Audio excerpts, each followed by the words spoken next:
was just reading reports that Prince Harry is quietly encouraging Meghan to reach out to her father. Some stories hit the news cycle with all the force of a royal scandal wrapped in a holiday bow. She said I 99 times. And the moment Meghan Markle's brand new Christmas special dropped, the internet lit up. Unbelievable. Not because of the show itself, but because something far more serious was happening in the background. Along comes this shocking story that Meghan Markle's father, Thomas, 81 years old, he's suffered one heart attack, 2 strokes, now lives in the Philippines. While Meghan was spotlighting cozy decor, cheerful guests, and polished holiday magic, her father, Thomas Markle, was reportedly in a hospital bed fighting for his life. The contrast was so sharp, so awkward, that even people who rarely comment on royal drama stopped and asked, wait, does she know what's happening? And that question is exactly where everything begins. The day started like any other splashy media rollout.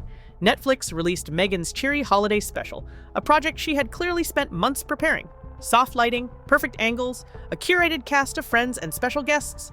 It was everything she loves to present to the world.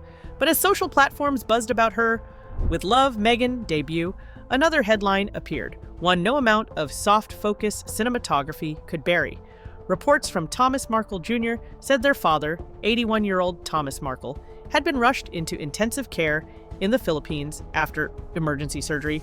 He's in a Philippines hospital in intensive care, fighting for his life after emergency surgery on a blood clot. His son, his distraught son, Thomas Markle Jr., says he's on the edge. Doctors have told him he may not survive. Doctors were reportedly warning the family that he might not survive. And just like that, Meghan's long-ignored family fracture snapped back into the center of public attention. At first, some viewers tried to give her the benefit of the doubt. After all, the release date of a major streaming show is decided months ahead of time. It's not her fault it landed on the worst possible day. But what happened next was harder for people to shrug off. Instead of acknowledging the situation, or even offering a simple "thinking of my father" message, Meghan posted cheerful clips of Prince Harry appearing on The Late Show with Stephen Colbert. Jokes, laughter, banter, all while the man who raised her was reportedly fighting for his life across the world. Even people who usually defend her winced at the timing. Because whether you admire Meghan or question her motives, one thing is undeniable: optics matter. And in this case, the optics were brutal. Really? I heard you elected a king. Millions of viewers had just watched a holiday special centered around themes like family, love, and connection, while the person who helped shape her childhood hadn't heard her voice in 7 years. It didn't help that the show itself leaned hard into warm storytelling and emotional closeness, something many felt clashed painfully with the real-world situation unfolding behind the scenes. And this leads us to the core question driving the global conversation. In her father's most vulnerable moment, would Meghan finally reach out? Or had the years of silence, resentment, and public tension grown into something she no longer intended to repair? The world wasn't expecting a miracle, just a sign of basic humanity. Whether she would give that, well, that was a different story. The moment the news about Thomas Markle's condition began circulating, something in the public mood shifted. It wasn't just concern for an 81-year-old man in intensive care. It was the sharp contrast between that reality and the glossy world Meghan had just served to millions of viewers. You can blame Meghan for, instead of acknowledging her father in the hospital, sharing videos of Prince Harry on Stephen Colbert, not being funny. People started replaying clips from the Netflix special, noticing how often she talked about the importance of togetherness and cherishing loved ones. Under normal circumstances, these would be harmless holiday cliches. But now, spoken by someone who hadn't seen her own father in 7 years, they sounded like dialogue from a script she forgot to follow in real life.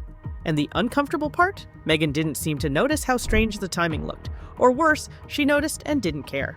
What added fuel to the conversation was the simple fact that Thomas and Meghan were once genuinely close. He wasn't some distant relative she barely knew. He was the parent who drove her to auditions, worked long hours to pay for her schooling, and proudly showed her off to colleagues long before the world knew her name. Their relationship only fell apart in the whirlwind months leading up to Meghan and Harry's 2018 wedding. That was when the now infamous staged paparazzi photos happened, a decision Thomas made after being approached by a photographer who told him he could improve his public image. It was a terrible mistake, yes, But it was also the kind of mistake a confused, overwhelmed man might make when suddenly thrown into global spotlight with zero preparation. That guy is on the edge. He's 81 years old. He loved his daughter. They were very close. She hasn't spoken to him for 7 years. We're looking for Meghan Markle now in her father's hour of need for a slither of humanity. Most families would have argued, cried, apologized, and moved on. Meghan chose something very different: total silence. And that silence has lasted almost a decade. Through her engagement, through the royal wedding he never attended, through Archie's birth, Lilibet's birth, and every milestone in between, Thomas Markle has remained cut out. Not gently, not gradually, but completely. He has never met his grandchildren. He has never spoken to Harry. He has never been allowed back inside the circle of the daughter he once adored. And perhaps the saddest part is this: he never stopped trying. Over the years, Thomas has written letters, made public statements, and even pleaded directly for communication. Nothing came back. Not a call, not a visit, not a chance. So when the headlines broke about his emergency surgery, people weren't just wondering about his health, they were wondering whether this would finally be the moment that Meghan's heart softened, or whether the wall she built had grown so tall she couldn't see over it anymore. Yet instead of a pause, a message, or even a vague, "Our family is aware," Meghan shared a cheerful clip of Harry joking on television. And while she isn't responsible for what happened to her father, she is responsible for how she responds. Get in touch, reach out, fly over there. For God's sake, it's your father. Do you think she'll do it? No. I feel like there's nothing in it for her. She says in the Netflix series that she's lost her father. At a time when the world expected compassion, she offered content. At a time when people hoped for a small sign of humanity, she delivered a late-night skit. In moments like this, intentions matter. But so do actions. And right now, Meghan's actions were raising questions she probably didn't want to answer. As the conversation intensified, one uncomfortable truth began resurfacing. Meghan didn't cut off her father alone. She built a circle of people around her who reinforced the idea that distancing yourself from family is not only acceptable, but empowering. And at the center of that conversation in the United States right now is Oprah Winfrey. Oprah has recently been criticized for glamorizing the trend of going no contact with family members, framing it almost like a lifestyle upgrade rather than a last resort decision. Commentators pointed out how dangerous that messaging can be, especially when young people hear it from a cultural icon. And Meghan, who has repeatedly described Oprah as a major influence in her life, seems to have embraced that philosophy with enthusiasm. Because when you look at the timeline, it's hard not to see a pattern. Yeah, she's been accused of inappropriately framing this debate about no contact with your family members and making it a cultural trend. Meghan didn't disconnect from her father over something unforgivable. She walked away because he was manipulated into taking staged paparazzi photos. That was a mistake, yes, but it wasn't malicious. It wasn't abusive. It wasn't betrayal. It was a confused parent trying to manage sudden fame and doing it badly. Yet Meghan treated it like a crime worthy of lifelong exile. And when people try to make sense of her reaction, they often forget the bigger picture. Meghan entered a Hollywood environment and later a Montecito bubble, where cutting relatives off is practically a self-care slogan. Add a few supportive whispers from women who already believe the same thing, and you have a recipe for a personal echo chamber where no relationship is too sacred to erase. Meanwhile, Thomas Markle wasn't living a glamorous life or trying to outshine his daughter. He was aging, quietly struggling with health issues, and still defending Meghan's character long after she stopped acknowledging him. He told interviewers he loved her. He begged her to speak with him. He said he would apologize 1,000 times if that's what she needed. And like most parents, he softened with time. Who is one of the people that we believe is a strong influence in Meghan Markle's life? Oprah Winfrey, talking about casually going no contact with family members. I mean, he admitted he made mistakes. He tried to understand her perspective. But none of that mattered because Meghan wasn't listening. She had chosen a narrative that framed her father as someone who lost her, and she has clung to that story so tightly that changing it now might require admitting she was too harsh. So when reports came in that Thomas had been rushed into emergency surgery, people expected, at minimum, a human response. Something simple, something small, something real. But instead, Meghan posted Harry laughing beside Stephen Colbert, as if her father's crisis existed in a different universe. Was it intentional? Was it ignorance? Was it bad timing? No one can say for sure. But what people saw was this, a woman who speaks often about empathy appearing startlingly uninterested when empathy was needed most. And whether fair or not, perception becomes reality. And reality, in this moment, was not flattering. While the public wrestled with Meghan's silence, another layer of the story came into focus. One that made the situation even harder for her defenders to explain. Because for all the talk about privacy, healing, and protecting her peace, Meghan has never been shy about using personal stories from her past when they help build her brand. He had no idea how to manage the amount of attention that was all of a sudden thrust on him and his family. And he also didn't know, it's my opinion, that the photographer was going to go off and sell these photographs for an ungodly amount of money and not give him a cut. In her Netflix appearances, podcasts, magazine interviews, and speeches, she often emphasizes family as a theme, how meaningful it is, how important it feels, how much she values connection. And under normal circumstances, these comments would pass without notice. But when your own father is reportedly in an intensive care unit across the world, and you're posting holiday content about warmth and closeness, the contrast becomes impossible to ignore. It wasn't just awkward timing, it felt like two different realities colliding on the same day. And then there was the uncomfortable reminder of what actually caused the father-daughter relationship to fall apart. Thomas Markle didn't betray Meghan. He didn't leak private messages for money. He didn't write a book attacking her. He posed for staged photos after being approached by a photographer who convinced him it would help. That's the entire scandal, the one mistake that Meghan has treated like an unforgivable sin. What people forget is that Thomas didn't understand the modern media machine. He wasn't raised on social media, public relations strategy, or the relentless scrutiny of the internet age. He was a retired lighting director from Mexico who suddenly found himself at the center of global royal madness. And while he stumbled, he didn't lash out, he didn't threaten, he didn't manipulate, he panicked, made a bad call, and then apologized repeatedly. But Meghan chose distance, not discussion.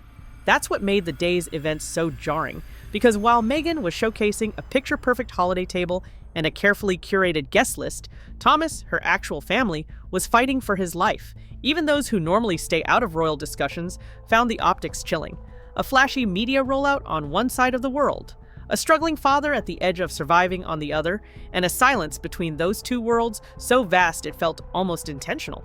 It sparked conversation not just about Meghan, but about a broader cultural question. When did we become so comfortable cutting people off? When did no contact become a trend instead of a last resort? And is Meghan shaping the culture? Or simply reflecting it? Because no matter how polished the Netflix special looked, no matter how perfectly the lights hit her smile, the truth was impossible to hide. Family is easy to celebrate in scripted moments. It's harder to face in real life. And in this case, the reality was that Meghan had no public response, no acknowledgement, no hesitation, no visible concern, just a continuation of the brand, the content, the camera-ready calm. And maybe that's the part people found most unsettling. Not the silence itself, but how normal the silence seemed for her now. As the public tried to make sense of Meghan's reaction, or lack of one, the conversation shifted again when people revisited her latest holiday special. Not because of the glitter, the decor, or the high-budget cinematics, but because of how strangely disconnected the show felt from the reality unfolding outside its perfectly lit kitchen. Viewers noticed how often Meghan repeated the word family, almost as if she were trying to manifest the version she wished she had, rather than the one she actually came from. And while the special was clearly meant to feel warm and uplifting, its timing transformed it into something else entirely. A polished reminder of just how carefully Meghan curates the image she shows the world. If there's one thing she knows how to do, it's storytelling. The problem is that life doesn't always cooperate with the script. Even the guest appearances, which were meant to feel spontaneous and cozy, ended up raising eyebrows. Naomi Osaka's brief moment on screen, for example, became an instant meme. Not because of anything she said, but because she looked like she'd rather be anywhere else on Earth than filming a holiday craft with Meghan Markle.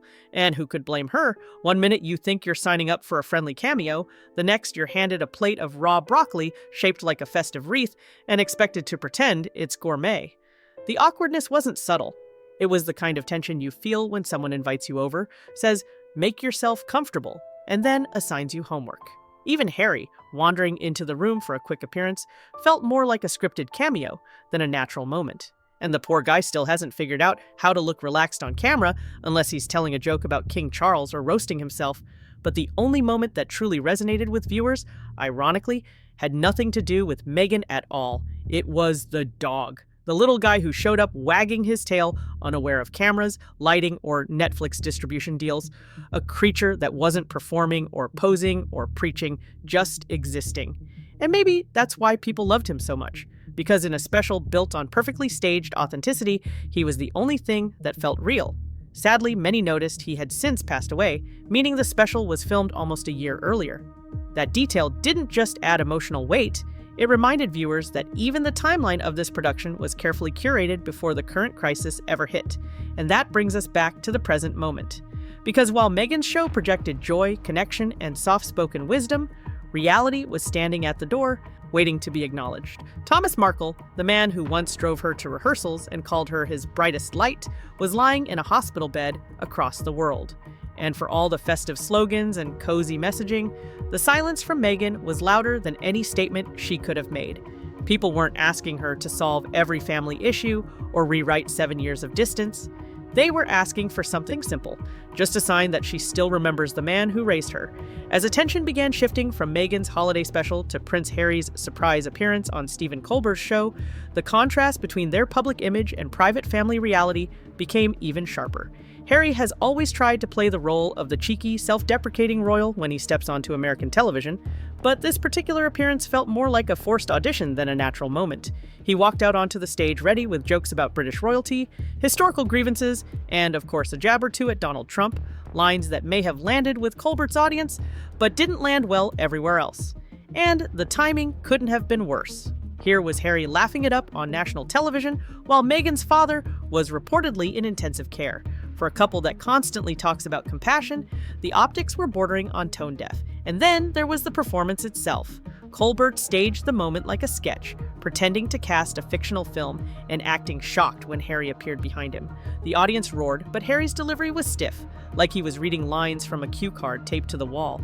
Watching him try to hit comedic beats felt like watching someone attempt karaoke after insisting they don't really sing. Technically admirable, but uncomfortable for everyone involved. It didn't help that Colbert himself comes with his own controversies. Just months earlier, he had pushed a rumor about Prince William during Princess Catherine's illness, something he never apologized for. The fact that Harry chose to appear on his show, of all places, right now, it raised eyebrows. It suggested he was more interested in being a celebrity than in considering how his decisions impact the family he left behind. Meanwhile, Colbert wasted no time taking shots at Trump, the monarchy, and even CBS's own history with sensitive footage. Topics Harry waded into with the same lack of caution he's become known for. He's built a reputation for criticizing others while demanding unwavering loyalty for himself, and this moment did nothing to change that perception. But the comment that really stood out was when Harry joked about King Charles's ancestor George III. It wasn't a brutal joke, but it highlighted something that has become increasingly clear. Harry's loyalties shift depending on who hands him the microphone. He is charming when it benefits him, rebellious when it gets applause, and conveniently forgetful when confronted with the consequences of the narratives he helps push. What viewers saw that night wasn't a man speaking his truth. It was someone trying to maintain cultural relevance, someone who knows the celebrity ladder only rewards momentum and visibility, someone who isn't reading the room or the headlines before stepping into the spotlight. And while Harry and Meghan might tell themselves it's all harmless, audiences watching at home couldn't help noticing the disconnect. Family emergencies don't pause for late-night comedy. And compassion doesn't stop being compassion just because the cameras are rolling. What made Harry's Colbert appearance even more striking was the total lack of awareness about how it would be perceived across the Atlantic. The royals lean heavily on something called soft power, the ability to influence political relationships, diplomacy, and public sentiment simply through their presence and conduct. And whether Harry likes it or not, he was born into that system. But on Colbert's stage, he acted as if that responsibility no longer existed. He joked about the monarchy, jabbed at political leaders, and laughed at remarks that carried more weight than he seemed to understand. It wasn't rebellious, it wasn't brave, it was careless. And it sent a message that the very institution he demands compassion from is the one he's most eager to ridicule when an American audience is watching. Even more jarring was how this behavior clashed with the work the royal family had been doing behind the scenes. King Charles, Queen Camilla, Prince William, and Princess Catherine have spent years strengthening diplomatic ties, especially with the United States. State visits are carefully planned events that influence international relationships and shape public perception. When Harry walks into a comedy show and takes shots at the people running those events, it isn't just a cute segment. It's a direct hit on the efforts of a family he claims to respect, even as he distances himself. And while Harry may think viewers see him as a charming outsider speaking truth to power, many saw something else, a man who wants the privileges of royalty with none of the responsibility. And the irony was impossible to miss. Even as he mocked the institution he left behind, he still relied on the same royal identity to get applause, headlines, and attention. Colbert's bit didn't work because Harry is a great comedian. It worked because he's a prince. Without the title, he would be just another celebrity trying to squeeze into the holiday programming lineup. And yet, the moment he steps on stage, he pretends the institution that gave him that platform doesn't matter. It's a strange contradiction, and one that becomes harder to defend each time he repeats it. Meanwhile, Meghan's holiday special was being dissected by critics who couldn't believe how disconnected it felt from real life. The show featured glossy scenes, perfectly styled spaces, and deep conversations that felt written for a mindfulness podcast rather than a holiday celebration. But the detail viewers found most bizarre was the forced expert moments, segments where Meghan positioned herself as a guide for cooking, crafting, or decorating, even when surrounded by people who had spent decades mastering their professions. When the experts praised her, it felt rehearsed. When she praised them, it felt like she was reading from a list of talking points. The awkwardness wasn't subtle, it was baked into every frame. And that brings everything full circle. A couple publicly promoting compassion, unity, and emotional intelligence, yet acting as though none of those values apply when reality gets inconvenient.